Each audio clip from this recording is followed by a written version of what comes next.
What is going on, guys? My name is Taylor Stuber, and I'm here to break down this two-game NBA slate on Draftkings Fanduel. Of course, the sponsor of this video, prizepicks.com.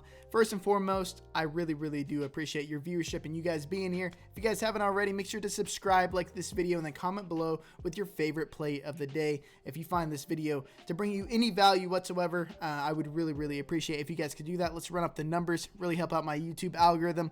And if you guys haven't already, also make sure to join that Discord. It is linked below. It's going to be in the pinned comment or in the description below, or it's going to be somewhere up here in the ticker right there. If you guys want to go to discord.gg/ whatever that link is.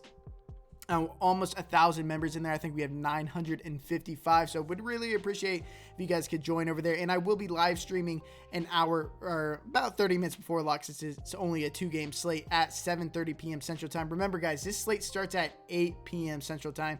Only two games, so you're gonna have to get different on this slate if you're wanting to take something down. In cash games, you can go the popular route, but I'll discuss that in this video. But let's just jump right into it.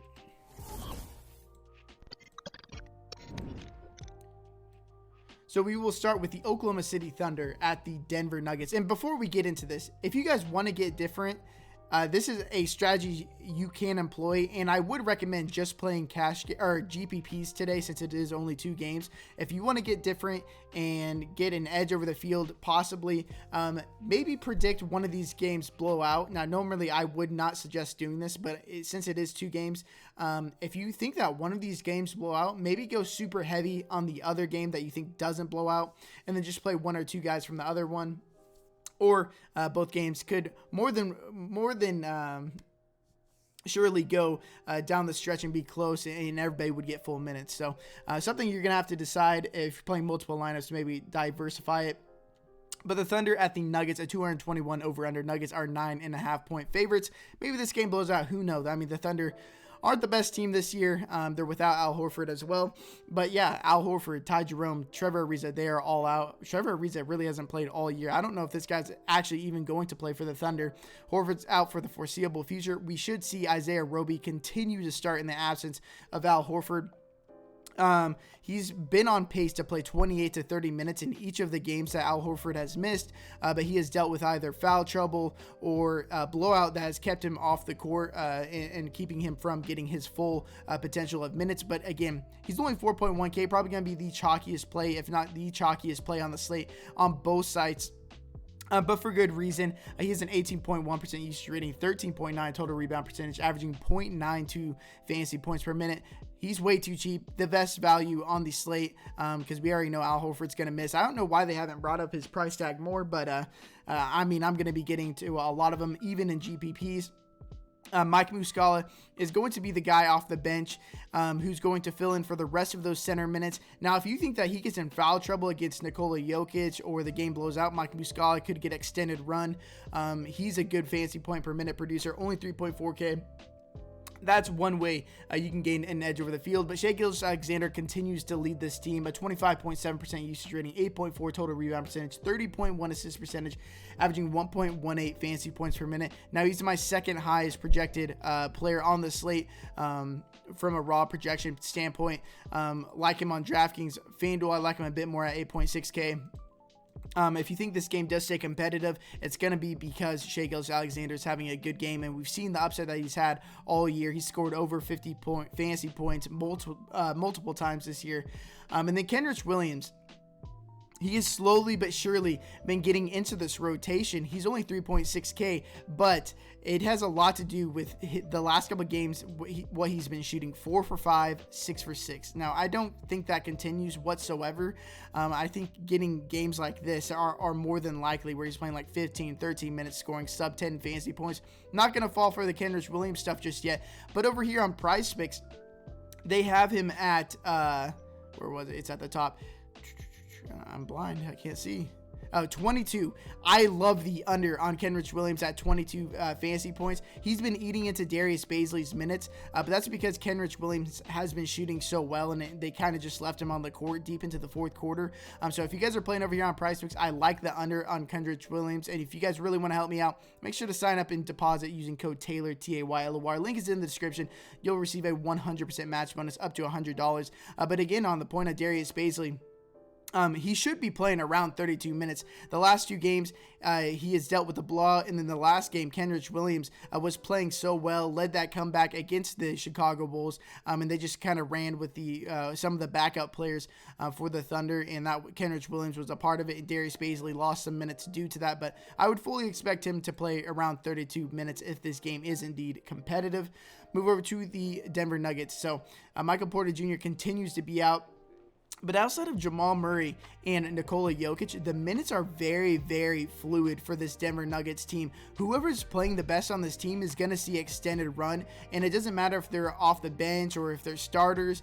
So if you can predict that, who is going to play better, and now it's really hard to predict, you could get an insane edge over the field because those guys are probably going to play 30-plus minutes because we saw just last game, they closed with Monty Morris and PJ Dozier off the bench. Which they would be amazing plays if they were playing, getting all that fourth quarter run like they did last time. And then Nikola Jokic, I mean, I think he's pretty clearly the best player on the slate at 30.1% use rating, 19.9 total rebound percentage, 39.3 assist percentage, averaging 1.66 fantasy points per minute without Michael Porter Jr. on the court, leads his team in all of those rates.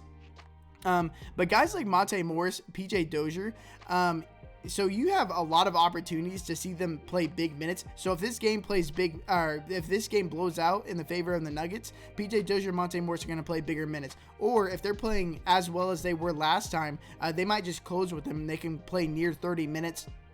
And they're going to be severely under-owned compared to guys like Paul Millsap, Gary Harris, Will Barton, who are the starters. But if they're not playing well, they're just going to run with the backup unit. So that's what makes these guys kind of sketchy in cash games. And I would be trying, and GBP is trying to decide who I want to play up, if I want to play the backups or if I want to play Paul Millsap or Will Barton, because regardless, whoever's ending up closing out the game is going to be a good fantasy option. Move over to the New Orleans Pelicans at the Utah Jazz. Similar over-under at 218.5. Jazz are 6-point favorites. So now we're really going to have to wait on 2 injuries in this game, and one of them being Lonzo Ball for the Pelicans. He is questionable. He's missed the last couple of games. And Josh Hart got to start the first game. That didn't work out so well. And then Nickeil Alexander-Walker got the start for him the second game when Eric Bledsoe came back.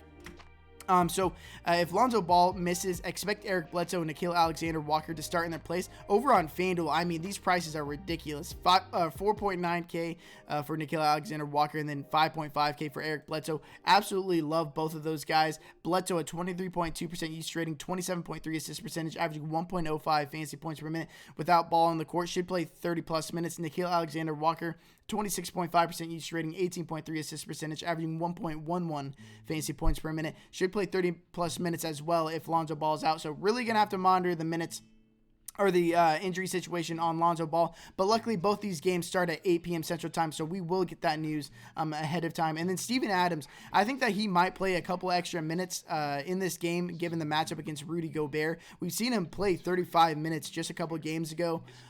Because sometimes they bring Nicolo Melli off the bench, and sometimes they give extended run to Jackson Hayes, but both those guys would get absolutely bullied by Rudy Gobert. So I'm expecting Steven Adams to play 32 to 34 minutes in this game with upside of more.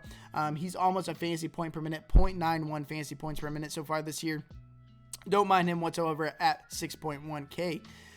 Move over to the Utah Jazz. Joe Ingles, this is the other injury. He is questionable. He has missed 4 of the last 5 games. And with him missing the rotation, they didn't bring in more people into the rotation. They just tightened it up even more, giving more minute security to guys like Jordan Clarkson, Royce O'Neal, and Bojan Bogdanovic.